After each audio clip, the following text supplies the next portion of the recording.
And welcome to the new series of Dynasty DNA Fantasy Football Summer Camp. And we're starting it out big here. We're going with one of the OGs, one of the original guys that we had as a writer and a contributor for Dynasty DNA Fantasy Football Podcast. It's Candid Fantasy Football, Aiden Grover. Hey, man, how you doing? First of all, I want to ask you How you doing, TJ? I'm doing good, buddy. How you been doing? How's your summer been? Good, man. Pretty chill. I work at a wedding venue, so it's been peak season for us. But it's just more time when I'm at work to consume football content. So Yeah, heck yeah, man. Heck yeah. We're kind of in the dead portion of fantasy football and the NFL in general right now. It's kind of nice to catch up with everyone, get your thoughts on things. I mean, heading into this season, there's a lot of good stuff that we can review and talk about. And really, I mean, like, it is kind of boring right now, let's be honest, but this is where championships can be won. it absolutely is, and it's also where they can be lost. Yeah, definitely. So And you're darn right there. And you got to stay on top of this stuff as much as possible. But I'm going to hit you with a lot of stuff today. I know we talked about a lot of things like we were really interested in together, like things that we're on the same page about, maybe some topics that you really are high on. absolutely. But I know first thing that we want to talk about is like before we get into any of this in-depth stuff is like some of this stuff coming out of OTAs and like mini camps. Like it's easy to get turned off on a player if you watch a bad highlight video or if something. And you were talking about the Jamar Chase situation. You agree with that, don't you? Absolutely, man. At first, it was Justin Jefferson's only a slot receiver. Jamar Chase can't catch the football without a line on it. I mean, this is just. I tweeted something like this the other day to anyone who was listening to it. It's like this is where you just got to tune that stuff out, man. You got to watch them play in college, watch them on a football field where it's all systems go. It's 100% effort, and just like keep your takes locked on that and change them obviously when you see concrete information, when you see a coaching staff really doesn't like a guy like DeAndre Swift, for example. You could get the writing on the wall that they didn't like him. But when you see something from a beat reporter, you just got to fade that, man. Definitely. Because you're best not overthinking that. Yeah, and I agree, man. Like I go back to the thing with Jamar Chase with the stripes on the football and how he said he was having trouble catching the ball and he was dropping it because of that. And people just freaked out. And if you undersold, man, you really got punished. Oh, you're kicking yourself now. Definitely. That's a good point, and I'm glad you brought that up at the start when we were talking like pre-show here. Like I think man. I feel like because you're going to see videos of just these awesome catches and stuff going around, and you got to remember these guys are in practice, man. Definitely. Yeah, definitely, man. That's just it. Like things change and these guys are getting better. That's the thing. Like, exactly. They're raw. These guys are young guys. They're coming in from college, so they got a lot to learn and they got a lot to get more experience in. So really good thing to mention. But the first topic I'm going to hit you with during this off season is the 2022 wide receiver class. Like I know you're high on these guys, and I love these guys. Yeah, you're a lot like us. I know you're really high on these guys. So I'm going to ask you a certain player from that class. Sure. I want to know like how you feel about them. Like I want to like, are you in on them? If you are buying them, maybe what you're paying. I'm going to ask you first. One of Dynasty DNA Ty's personal favorites, of course, George Pickens, the receiver for the Steelers. What do you think about Pickens? See, this is someone that I thought last year, I thought he was impressive watching him in the games, but there was just so little that you could take from it because he wasn't running a very expansive route tree. The offense was just lagging for the first 10 weeks of the season. And you could see Deontay struggling with stuff. So it's like you don't really know how much of that is his fault and how much of it is just a bad fit, a rookie quarterback, a Mitch Trubisky throwing to him. But the more that the offseason has simmered a little bit, the more I look at what he did, he basically got the same amount of yards as Deontay on 40% less of the work as a rookie. And then what seems to go undermentioned with him is that he was coming off an ACL tear last year. Yeah, and that is true, man. And we all know that ACL injuries do take a little bit of time to recover from, so that's a good point. Yeah. And everybody mentions it. People mention that even with players like Michael Gallup, and I never heard anybody mention that George Pickens this is his first year off an ACL. Yeah, and he gets a lot of slander on Twitter. So Yeah, I really like Pickens, man. I think there's potential that he's not exactly what Twitter might make him out to be, but there's also still potential that he is that he's just like you say on your podcast of all the guys that can just physically dominate a cornerback. Like of anybody in this class, I think that's the one that can do it. definitely, man. Like he is a dominator to me. Like he's someone that could absolutely line up and just out athletic you. Yep, You just catch everything thrown his way. definitely. I think there's some Des Bryant in that type of archetype. I kind of like that comparison, man. That's actually a really good one. So like if you were going to be buying George Pickens, would you feel comfortable just giving up like a 23 first to get him? See, this is my thing with him. Since I'm a new Dynasty player, so I'm not 100% certain on values and stuff. But what I do is I'd read the room on him, and it seems like people are pretty low on him. So I obviously start with the low ball offer. Like, really, you're supposed to do that in any trade negotiation. But Yeah. just see where that Pickens owner's head is at. Is he like Ty? Does he really like George Pickens? Does he really believe that, there's so much more untapped potential there? Or is Definitely. he panicking a little bit because all these mainstream media are like, buy Deontay, buy Deontay. Deontay gets targets. Deontay separates better than him. Yeah. I would start with the low ball offer, but if you believe in him, man, if you're like Ty and you really think that he can be that good, I'm fine with paying like a late first or just Yeah. whatever you feel. If you want him, go get him. And I know you are a big like Zay Flowers guy. I know that like he's one player that you do like. Comfortability wise, would you be okay with trading a player like that? I mean, like you think would you personally believe in Pickens enough? Would you trade him for Zay Flowers or not? I'm just curious. So my thing is because I like Kenny Pickett and I think he's in a good system with Mike Tomlin as a head coach, but you know how much I just can't stand Matt Canada's offense, as I'm sure you guys can't either. So that's the only thing that gives me pause about it. But I think I would. I really like Pickens' game. I think if you want to take the upside shot, he's the guy that can just catch an end zone touchdown over two players. And Yep. there's just so few people that can do that in the Yep. league. So he's got a good starting point to build off of. Yeah, guy's definitely an athlete. I agree with that. I'm going to move on to the next one, and it's going to be a guy that, I mean, he's just, I mean, one of the dynasty darlings, a dynasty diamond, Garrett Wilson. What do you think about Garrett Wilson? I love him. He was my wide receiver one from the moment that I started watching last year's draft class. He was my favorite player in the entire draft last year, to be honest with you. Yeah, yeah, I'll tell you, and then with the Aaron Rodgers, I mean, that has to be an upgrade, don't you think? I mean, even an Absolutely. Rodgers, Yeah. that's really help. I mean, and that's somebody there that you would have to pay a premium to get, but man, Yep. he's just such a talent. You know, He's amazing, dude. I mean, when you want like what do you want? Do you want contested catchability? Do you want separation? You want like shiftiness? Always mixes up his routes. You never see the same thing twice as a cornerback guarding him, and that's why I love him so much. Is he's relentless, man. He'll do anything he can to get you off of him. definitely, definitely, and I And you agree. can see it because I mean Mike White was peppering him. So sorry to interrupt you there, but No, you're fine. like what do you see him do? He had sixth highest target share in the league as a rookie last year with Mike White and Zach Wilson. So Yeah, he's one of the best startup picks you can make right now. totally agree, man. Totally agree. And I mean, just I know Garrett Wilson alone. I mean, you're talking like in a startup draft, he's getting picked up high, and he should be. Yep, You know, I mean, and he's someone that I think if you're in a startup draft coming soon, if you're looking for a good young talented wide receiver, he's absolutely. definitely someone I'd target. I view him as a cornerstone piece in the mocks that I've been doing. I've seen him go in the second round, basically right after Jefferson and Chase, and I can't see why he doesn't belong there. I totally agree, man. Totally agree. We're going to move on to the next one. I want to see what you think. And I know that you're not an Arthur Smith fan, but I want to No, see what you think is anybody? here. Drake London.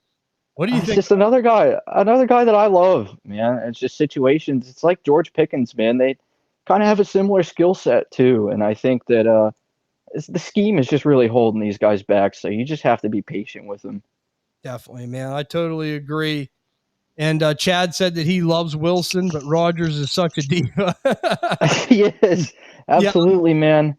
Yeah. But I think he's got his head straight for this one. I really do. Yeah. And like he said, though, and he is right, like what would be curious is, does he get into the doghouse with Aaron Rodgers if he don't run the right? Yep.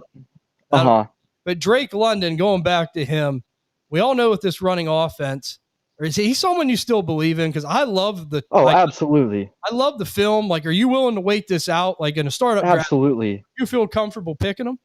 Dude, so here's my thing with Drake London. I would feel comfortable picking him, but I almost just want to give it some more time and see if they just keep running the crap out of the ball and see if it just sinks his value even more to the point where people are panicking even more than they were last year on Drake London. It's just like, you look at the film, this guy's an alpha. Like, he's a clear-cut number one wide receiver, in my opinion.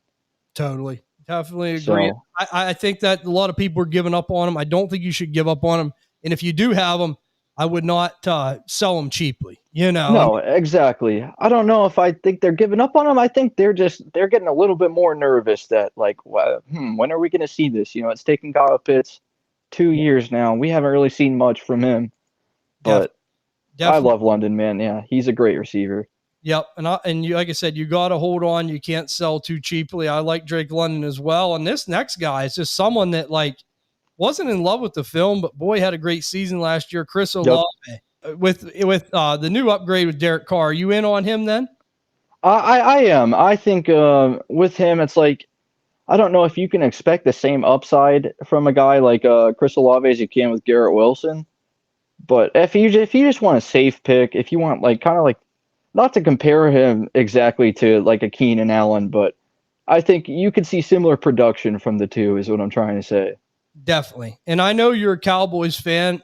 This guy here is really interesting. A little hurt last year, but boy, when he played well. And that's Jahan Dotson. What do you think of him? Yeah. I think he's also, I mean, you could just wax lyrical about this wide receiver class. Like it goes deep. And I really don't have a bad thing to say about any of these guys. And Dotson actually carried me to a redraft championship final last year, which of course I lost with the Justin Jefferson dud. But besides the point, he got me there.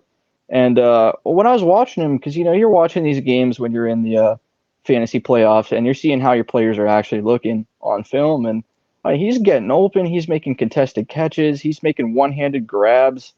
Like when you see the limited stuff that he put on tape, maybe it's not all sustainable, but I think he's just a great football player. Definitely agree. Almost reminds me of a smaller Terry McLaurin in that sense. Yeah, and he kind of fits what Washington's trying to do. So, like, I don't know. Like, I think he's a good player for Washington. And I think this year he's someone that, could be a really nice flex player, receiver. For sure. Sneaky guy to get in startup drafts. And it's like, he could be quiet all game, and then he just gets open in the end zone, and it's a touchdown. I mean, Jahan Dotson scored a lot of touchdowns like that last year. And the guy's got such great hands. He does, and he's quick off the line, too. I like that about him. It kind of reminds me, him and Josh Downs, I feel like, are very similar in their releases off the line. Definitely. Chad says that he's really high on Olave. He's his receiver one over JJ, just barely monster. Really? Yeah, he says barely monster target share coming. I think he is going to have a monster target share. Absolutely. So, I mean, I do think he's going to have a really nice season. I'm excited for the upgrade at quarterback, man, for the Saints. And they're one of these teams that I think that, I would be trying to buy into that offense a little bit because I do think they're going to improve quite a bit. I don't think they're going to set the world on fire. No. From an NFL perspective, it's tough to say, but like I really like what they have going on right now compared to last year. I think I'm not saying Derek Carr is great by any means. Don't take it like that, but I mean, I think he's decent. He's serviceable. If you want fantasy production from your wide receiver, you've seen him do it before.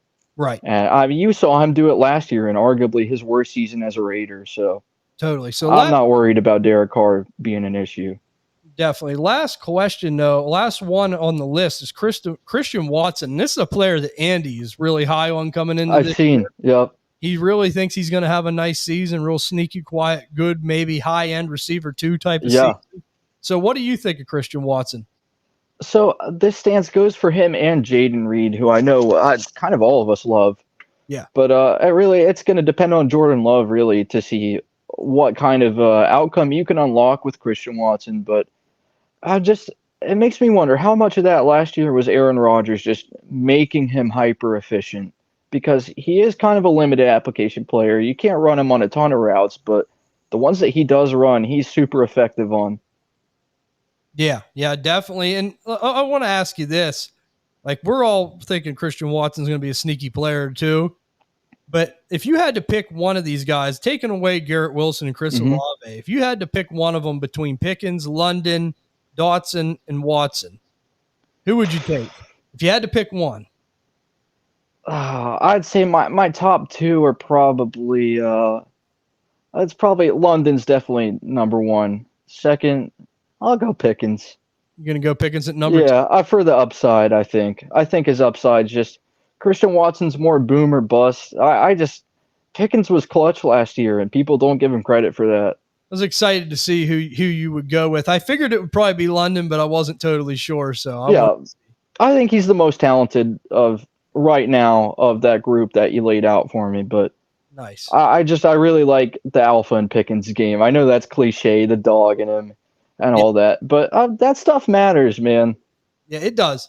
It totally does. So I was really anxious to see. I thought it'd be London, but I'm just happy I got it out of you because I know that's absolutely. That's a tough one. All these guys are good, man. I mean, you could buy anyone that you like, really, in my opinion. Definitely. Well, we're going to go into the next topic here, and it's the 2023 rookie class. Now, I know a lot of rookie drafts are over, but there are some people that are still waiting to do these, headed towards, the start of the season. Who's some of the, give me maybe five players from that 2023 class that you have to come away with that you're really liking? I mean, of course, not like Bijan or anyone like that, but maybe like some of these guys in the middle of the first round or the second round. Who do you like?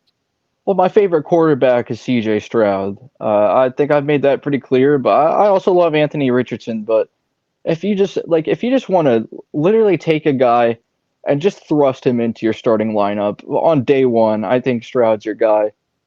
And really, when I watch him, obviously you didn't see it throughout the season, but when it mattered the most, he showed you a lot of ability with his legs that people just didn't think that he had.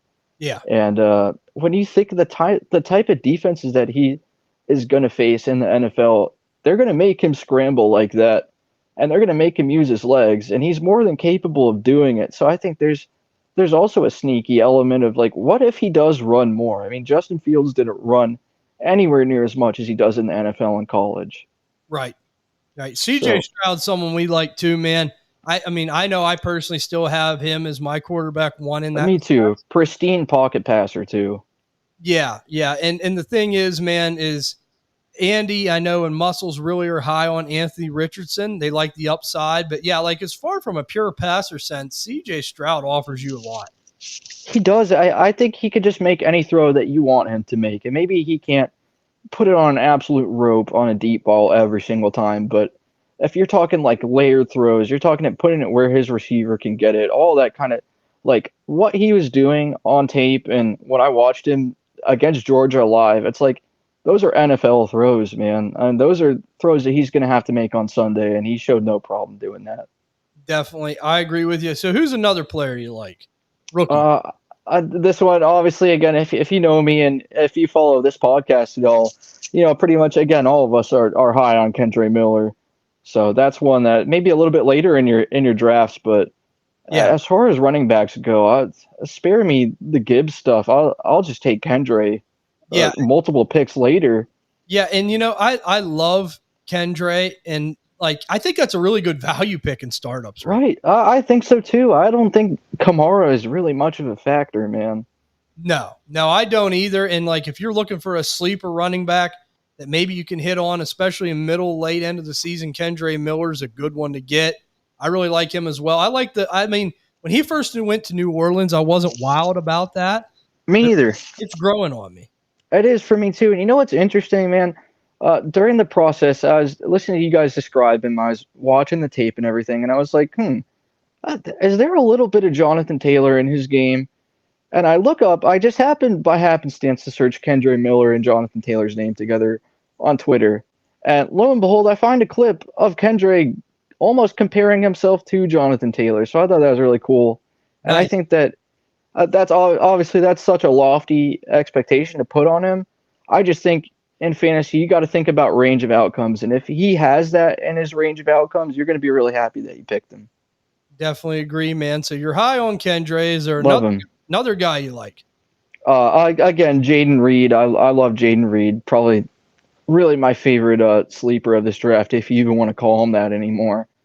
But trying to find guys that aren't like right up at the top. That obviously you should take Bijan, you should take JSN. But yeah, I really like Jaden Reed's game. Yeah, Jaden Reed. I really like that because he's coming into that Green Bay offense. There's a lot of vacated targets there outside of Christian Watson. Yep. So I mean, he definitely. And I've always said like Romeo Doubs is a non-factor to me. Me too. He's a fine wide receiver 3, I think. Yeah, I think he can step right in and take control of that whole situation. For sure. When you look at what Dobbs was last year in terms of being a project player, I think Jaden Reed's so much farther along in development than that. Yeah, definitely. And Chad Watson's not necessarily a target earner like that. Sorry. Chad says Kendre has to beat out Taysom at running back, sadly. Yeah. Thankfully, Sean Payton's not there anymore to give Taysom Hill freaking 10 carries a game. Get him involved somehow. Yeah, but they paid him, so they got to put him on the field in some stance. Definitely, man. So, okay, moving out of the 23 class, and I know a lot of them guys I like too, so we're on the same page there. For the Cowboys, I know you're a Cowboys fan, so I want to talk a little bit of Dallas stuff because I know you're keeping up tabs with them. You know what's kind of going on there. And I want to start out with this tight end situation, man. With the departure of Dalton Schultz, now you got a big opening with 3 guys really that could step in there. We got Jake Ferguson, Luke Schoonmaker, and then is it Peyton Hendershot? Is that what? Yeah. These guys all have the weirdest names, man. Yeah. So really, that is wide open, and I'm just curious to see who you think might get that job. So I think there's obviously a reason. The Schoonmaker pick kind of baffled me a little bit at first. I really thought we were going to take a receiver there, but with him, man, I think that's like you guys said. I think he might just be one of those guys that's just a better football player than he is a fantasy asset. Definitely. And so when both of these guys are that cheap, I want Jake Ferguson. Man. Give me the guy that I think is going to be running the routes to a higher extent. Yeah, I kind of figured you'd be leaning Ferguson. I know you said you liked him in the past. And there's more behind that. There's here I go with these lofty comparisons, Vince. When I watch Ferguson, I've seen a couple other Cowboys fans say this too, and I don't mean that he's going to be anywhere near this type of player, but when you simply just talk about how he wins, it is very Travis Kelce-esque. Yeah, totally agree, man. He's big, he's lean, he's very shifty. He kind of catches the ball, and it's like the same thing with Kelce. It's you can't tackle him just because he's big. It's because he just is in your blind spot every single time. I've seen some I'm not as well known on to Ferguson as you are, obviously being a Dallas fan, but I've seen some videos of him, and he does have some high end capabilities, I think, in his game. So I don't know. And I said this on the last podcast that I think that Dallas knows what they're doing. They definitely know the tight end position. If I'm going to say one thing about my team over the years, that's for certain. Yeah, they've probably the best position. They got Jason Witten late. They got Dalton Schultz late. I mean, they seem to have a knack to getting these guys later. And Jake Ferguson was a late round guy, and he's got a year in that system. I mean, a lot of these people that are in on Schoonmaker. I mean, I think that you got to temper your expectations because tight end is the hardest position to learn as a rookie. So I really am with you. I think Ferguson has the inside track on that. And there's one more thing for that too. I'm not sure that drafting Schoonmaker should put you off of Ferguson. I think if there's any offense that I want to compare how it looks since they took Hendershot last year, they took Ferguson, both in the same draft. They take another tight end. It just has elements of a Greg Roman type of offense. Yeah, that's for sure. Where it's like you're going to use him to block, you're going to use him to catch. So when they're all that cheap, give me the guy that I feel has a lot of upside. Maybe it doesn't pay off, but if it does pay off with Ferguson, again, it's like these minimal costs to acquire. If they hit, you're going to be so happy you picked them. Definitely agree. Well, I want to ask you this now, moving into Dak Prescott, and he was a topic of conversation during our last podcast too. Really, like his value is really low right now, you know? Mm-hmm.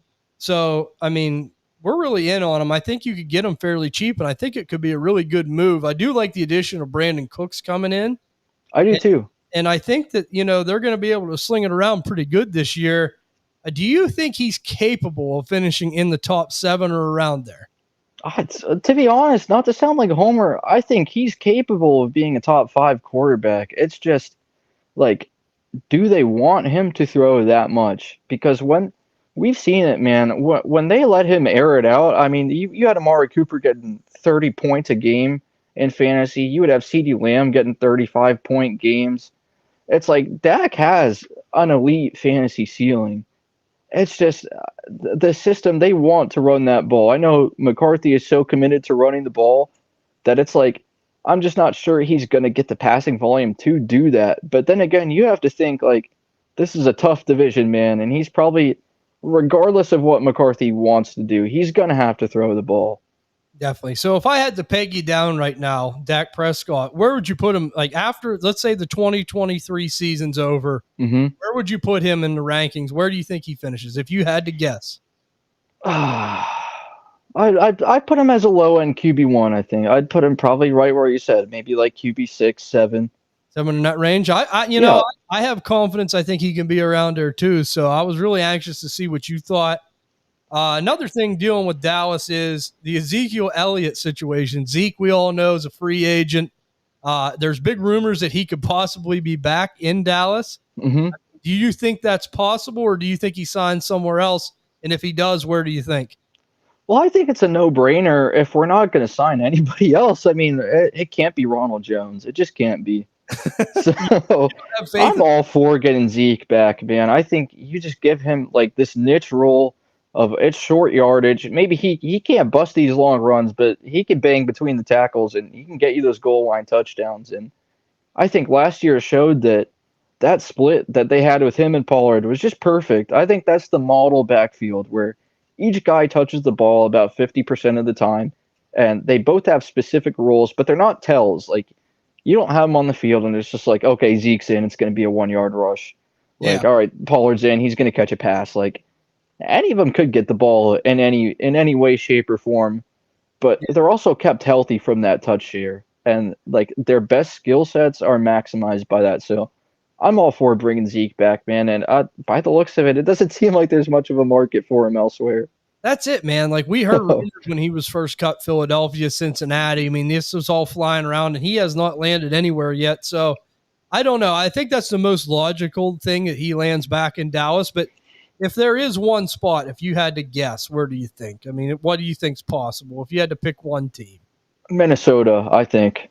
You think Minnesota have? I think that's a cheap, like, just stopgap signing for them because I just look. I think Madison's good, but there's a reason he's been a second stringer all this time. I get Dalvin Cook's amazing, but it's not like you saw Madison come in and start chipping away at Dalvin Cook's touch share little by little. Like he's just strictly been the backup. So I think Ty's chiming in. He says, "Hello from North Carolina. Wish I was there with you fellas. P.S. Ryan Muscle's nails still sucks."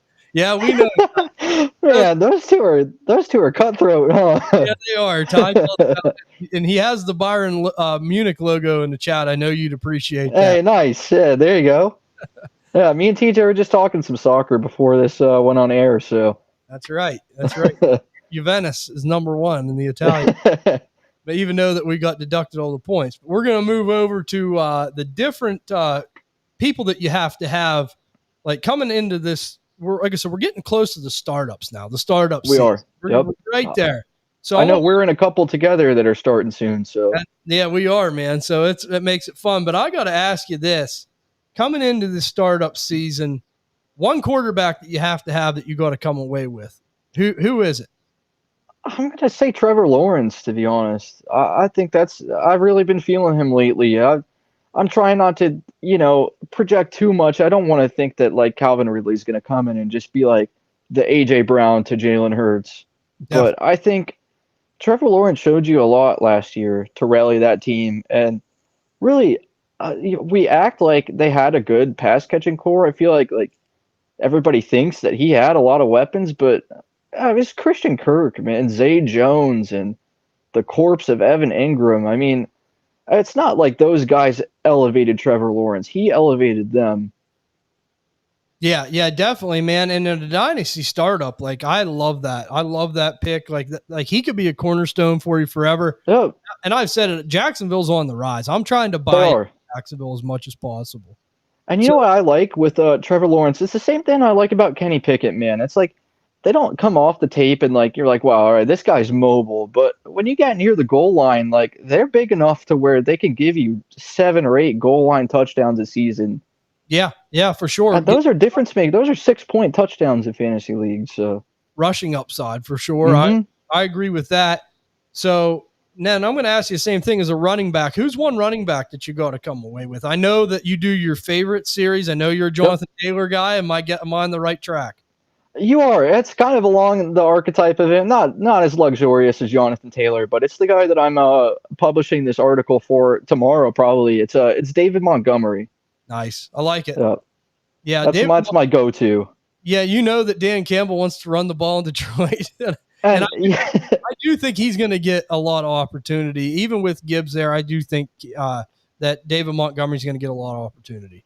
That's what I'm saying, man. The key to this league, and like I know we were kind of bashing on the Jahmyr Gibbs pick before this, but if there was one good thing about it that I just brought up with the Cowboys, the key to this league that's becoming in the running back room is just complementary backs, guys that can both get a lot of work and be effective with it. Definitely. And I just think they complement each other so perfectly. I think when you look at what a completely inferior Jamal Williams did last year, and you put David Montgomery in that role, even maybe he loses a little bit more work than Williams did to Swift, but he's better than Williams. So I just expect him to be more efficient behind a good O-line with that. And well, you can get him in like the 7th or 8th round of a startup draft right now. Like, that's freaking insane to me. Yeah, for sure. Ty says on here, what's your thoughts on George Pickens? You missed it, Ty. He's high on George Pickens. I like him. I'm with you, Ty. I see Twitter calling a lot of George Pickens fans out, and people are just really mean about George Pickens, man. Yeah, so people get really scummy about George Pickens, so I'm with you. He's on the board with the George Pickens train. So you're with Ty on that one. You're against Absolutely. Me. I don't think there's any problem looking at the upside case in that. Yeah, Muscles is on the back burner on that one. So that's understandable. They're all red flags, man. But hey. Yeah, he said that's my boy, he said on the chat. I feel you. See, the thing with him is like, sorry to keep interrupting you. My bad. You're fine. Not to bash on Quentin Johnston, right? But I think that people are hyping up Quentin Johnston's like skill set. They're hyping up that he's big and tall and in theory has a long wingspan. Well, George Pickens has that and actually uses it and just doesn't get credit for any of that. For sure. He's definitely undervalued and I think being disrespected. I agree with that. But now, like, we got your running back in tow. What do you receiver that you have to have coming away from in startups right now? Who would you pick for a receiver? Like someone that you got to have. Devonta Smith, locked and loaded. I wasn't going anywhere else than that. I knew that was your boy there. And then for tight end, who you looking at? Because this one's tricky. You know, if you get the positional advantage by picking the right guy down there a little bit, it's definitely something to do, you know? Absolutely. I got a few at tight end. I don't know if I've made up my mind necessarily on who I want. It's kind of just whoever falls to me, you know? So I'll go with 2. I'll give you Chigoziem Okonkwo.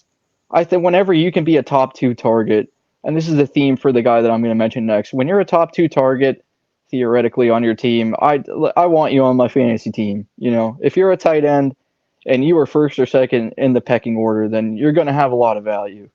Definitely. I you know me, that one to me, I love Chigoziem Okonkwo. And he was super efficient last year. And Preston Evans, another writer for us, said to me, he's like, TJ, is that really how you pronounce his name? And I said, I think so. I went by a highlight off an old Maryland college video. So I think that's right. But Chig Okonkwo, man, I love that one. So you have another one. Who's the other one? My other one, I'm sure you're familiar with. It's Pat Fryermuth. Oh yeah. Yeah, I just think really with Ty doesn't like him, right? One of you guys hates him. I know that. Ty does. Is it because you like Pickens? He plays favorites, but I'm with you, Pat Fryermuth. But go ahead and explain why you like him. I don't think he's glorious right now. I don't think he's like a league shattering type of tight end by any means. I just think he's nice and reliable, and he catches a lot of touchdowns historically. Back in college, he does it, and that's not a sticky stat, but when he's shown you the ability to have sure hands in college and the NFL, and last year, I mean, he's the second targeted player in the offense. So I think he had a 22% target share last year. Yeah, that's impressive, man. When you can come in, he had a good rookie season as a tight end. That's always a good green flag. He had a good second year. He's pretty athletic. I do think he's going to get a lot more receptions this year in that offense. Chad said Quentin Johnson's a mediocre Pop Warner receiver. I agree with you, man. I couldn't agree with you more, Chad. He's like one of the scariest players you could ever want to take. And then Ty said he's still salty that we didn't take Creed Humphrey. That's the big why. That's the big reason why he don't like Fryermuth is Creed Humphrey. We passed on him, the All-Pro center for the Chiefs. So that's like when the Cowboys took Taco Charlton over TJ Watt. Yeah. Trust me, I have scars like that too, man. They live with you. They do. but sticking with the startup theme, one late round sleeper or a late round guy that you want to get in startups, like who is it? Late round guy that I want in startups. Yeah, like a sleeper. That's an interesting one. It makes it tough, don't it? I'm looking I'm looking for a position that I think is just it's not okay, so it's not sexy. I'm gonna go with Isaiah Hodgins. I like that. I like that a lot. Yeah, somebody's got to catch passes from there. And if you read anything that I tweet, I'm not a massive Daniel Jones fan, but I'm a believer in him for fantasy. And I think anytime that you project a quarterback to take a step forward, you have to project the receiver to do it with him. Yeah, definitely. And I know you watch that division heavily being a Cowboys fan, so I know that that you got a lot of eyes on what's going on in the NFC East, which we're going to be reviewing them next for our next show. We're going to be breaking down the That's going to be awesome. Yeah. So, if it makes you feel good, I got the Cowboys. So I'll be talking. No way. Nice. Yep. But all in all, I really think that Isaiah Hodgins is someone to watch. I like that. That's a really sneaky player. Like you said, there's not a lot of targets, like big targets in New York other than Darren Waller. But, hey, man, the thing is with Darren Waller, like that is a great player to be bringing in your fantasy team right now. But if he stays healthy, that's a big exactly, man. That's the only concern, really. And with Hodgins, it's like this is how I view it. I think last year he had Zay Jones, right? And he wasn't good for the whole year, but he had those like couple weeks where he just absolutely went off and won you your week. I think if there's anybody on that Giants team that can do that, I think it might be Isaiah Hodgins. Yeah, definitely. Ty says that Calvin Austin's his late round sleeper. That's a sneaky one. From the Steelers, yep. Yep. And Chad said that he's riding with Terrace Marshall. That's a good one. Yeah, I could see. Great college profile. Definitely, man. And there isn't a ton of targets in Carolina either. I mean, they did bring in some veterans, but hey, man. They don't scare me, no. Hayden Hurst and Adam Thielen. I think Terrace Marshall just needs to separate, man. That's all it is. I could see that yellow streak going up your back whenever you said Hayden Hurst. I knew you were worried. Hey, he's a good sleeper tight end, though. He is. For what he is, I think he'll offer you them 5 to 7 catches, and if he get lucky enough to get in the end zone as a tight end too, he might not be a bad pick. Yeah, I mean, who the hell else is going to threaten him for targets other than Terrace Marshall and DJ Chark? It really can only run a 9 route, so. They got that rookie Mingo too, but you never know. Rookies are tough to tell. They might be ready, they might not be ready. But he might be someone good, by the way, Mingo, but I just don't think it's going to happen right away. No, it might take time, but I do think I'm with you. He could be a good sleeper player to take also. At Carolina, there's a lot of targets to go around. Yep. But one last thing I want to ask you, one sneaky offense like you want to get into this year. Like, remember last year how like Jacksonville was that team and Detroit? We were kind of talking about during the show last year. Who's one offense right now that like you want to get ahead of the game on? Who do you think is going to improve a bunch this year? Since we're going into startups, maybe some like offense you want to get into and target some players. Mm-hmm. I'm going to go with the Colts. I like it. I think last year, I don't think last year was indicative of the talent that they have on their team. I think you got a clown show organization of an owner, I mean, but you still have a lot of talent on that team. And I just don't think last year was indicative of the talent that they had. So aside from even Anthony Richardson, I mean, this is a bet on his upside and if he can make these throws. But when you watched him in college, he didn't do it all the time, but he could give you literally any throw in the book. I know I said that with Stroud, but I mean Anthony Richardson could do that, but tack 30 yards onto that throw and still make it in a clean pocket, in a clean window. I mean, Josh Downs, Michael Pittman, I like both of those guys. I'd be buying both of those. I love the Colts pick. That was a good one. And Chad even said Colts receiver core high five. That was a good one, man. Hell yeah. I'll give you one of mine. I think the Denver Broncos. I do think that they're going to be back. I do think they'll be a lot better with Sean Payton at the helm. A lot of people sleeping on them. I think Samaje Perine is a really nice player to get late. I mean, I wouldn't overpay for him or anything, but I think that could be a nice get in later rounds. I mean, Cortland Sutton, was really disappointing last year. Was coming back from an ACL injury. It just didn't work out. So that's someone to watch too, I like that. It's a nice post-hype sleeper call there. Yeah. With a huge upgrade at coach. Anytime you get an upgrade at coaching like that, stock is going to go up, even if it's just a little bit. Yeah, definitely. And Chad said about the Colts, even if he isn't in Minshew is already a massive upgrade, and I agree with that. Yeah, I agree too. I mean, Minshew played the Cowboys last year, and that's the game where I realized, I was like, holy shit, Devonta Smith is so good. Yeah. And it was a Minshew game. It was just Minshew was peppering Devonta with targets. Definitely, man. Well, this is going to wrap up this first episode of Dynasty Fantasy Football Summer Camp. Like I said, man, it's just nice, like talking to you, getting out in front of everybody. It's one of them things to where, like, this is such a dead time for the NFL and fantasy football. So it's nice to like get ahead of the game, maybe on some of these things, get some of these names out there, talk a little fantasy football, and get ready for the season, man. And like I said, we are all happy to catch up with you too. Absolutely, man. Yeah, it's been a blast. It's always a blast coming on here and talking football. I'll definitely, and we will be having you back more. That. And we will, we're revamping the Stardom Situm show this year. It was just me and Ty last year. We're going to be having you on, some other people. So we're going to be having a lot of fun. So we're going to be getting your expertise on a lot of things. And like I said, I really love the way that you come up with some of your players and some of your strategies. So hey, likewise, man. Really appreciate having you as a part of our team. And like I said, it's always nice talking to you too and catching up with your brother. But this is Aiden Grover, Candid Fantasy Football. Follow him on Twitter at Candid Fantasy Football. And of course, follow the Dynasty DNA Fantasy Football Podcast at Dynasty DNA _. I'm the host, TJ Blake. You can follow me at TJ Blake DNA. And we're going to be doing this all summer, man. We just had to start out with one of our original boys, Aiden Grover, Fantasy Football. And catch up with him and talk some fantasy heading into the summer here. And I think next week, I'm not quite sure yet. I got to talk to Mike Kashuba. I think he's going to be on, but I already got a list of people that are going to be coming on this show. That's awesome. So we're going to be chatting and having fun in the comments and talking fantasy football. But you got to watch too. Aiden always is posting articles over at dynastydna.net. He's got a series going on now called Candid's Favorites Fantasy Football. This is my favorite series. Yeah, right now I got Tyreek Hill, I got Jonathan Taylor, Devonta Smith. Like I said, the next one's going to be David Montgomery. I think after that, a little spoiler, it's probably going to be Kenny Pickett. Nice. I'm really looking forward to that, man. Yep. Well, I know I speak for all the guys at the podcast here. We're all hoping you have a good summer. We're going to be staying. Hey, likewise, man. Definitely, brother. We're going to be staying in touch, and you all have a good night, and we will see you guys on the next episode of Dynasty DNA Fantasy Football Summer Camp.